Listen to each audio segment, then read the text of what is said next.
નમસ્તે બાળકો, આજે આપણે અંક 34 ભણવાનો છે. તો બધા બાળકો ડિસેમ્બર મહિનાની ચોપડીમાં પાન નંબર 40 જે તગડ ચોગડ 34નું છે તે આપણે આજે લખીશું. બધા બાળકો મારી સાથે સાથે લખો. ટપકા જોડીએ પહેલા આપણે તગડ ચોગડ 34, 30 અને 4, 30ની અંદર 4 ઉમેરીએ એટલે તગડ ચોગડ 34 થાય. તો બધા બાળકો મારી સાથે સાથે ટપકા જોડો. તગડ ચોગડ 34, તગડ ચોગડ 34, તગડ ચોગડ 34, તગડ ચોગડ 34, તગડ ચોગડ 34.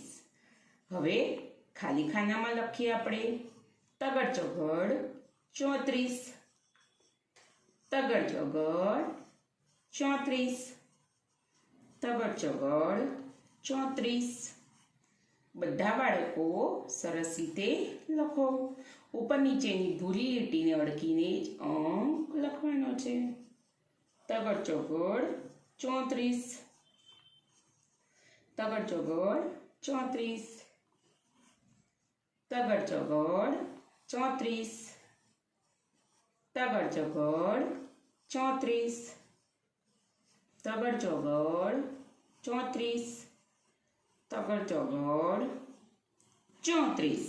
સરસ બાળકો, લખ્યું ને તમે પણ? સરસ. હવે આપણે નીચેની સૂચનામાં છે આગળ, વચ્ચે અને પાછળ આવતો અંક લખો. હવે આગળ એટલે છગડે છ ને પહેલા કયો અંક આવે? તો તમારે એકડાની લાઈન બોલવાની એટલે તમને ખબર પડશે કે છગડે છ પહેલા શું આવે? તો પાંચડે 5 આગળની સંખ્યા કહેવાય. આને શું કહેવાય? આગળની સંખ્યા. હવે આપણે વચ્ચેની સંખ્યા લખીએ. આગળ તમે મહાવરાની અંદર વચ્ચેની સંખ્યા તો શીખ્યા જ છો.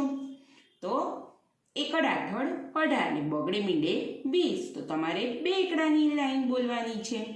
એકડ આઠડ 18, એકડ નવ્વડ 19 ને બગડે ને મીંડે 20. તો એકડ આઠડ 18 પછી શું આવે? એકડ નવ્વડ 19. શું આવે? એકડ નવ્વડ 19. સરસ. હવે પછીની સંખ્યા તો તમારે બોલવાનું છે બે એકડા 11. બે એકડા 11 પછી શું આવે? એકડ બગડ 12. તો તમારે અહીંયા લખવાનું છે એકડ બગડ 12. લખ્યું ને બાળકો? હવે આની સામેનું પાન 41 નંબરનું છે જે તમારે ચોપડીમાં લખવાનું છે. અને લેસન ગણિત વિષયની જે નોટ છે તમારી એની અંદર તગડ ચોગડ 34નું લેસન કરવાનું છે.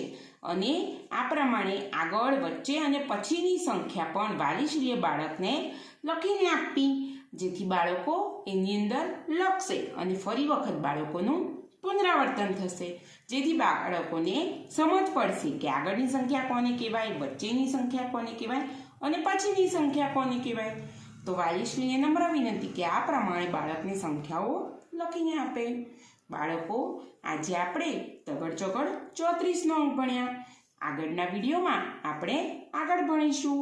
ત્યાં સુધી બધા બાળકો ઘરે રહીને નિયમિત રીતે લેસન કરતા રહો અને સ્વસ્થ રહો, સુરક્ષિત રહો. આવજો બાળકો.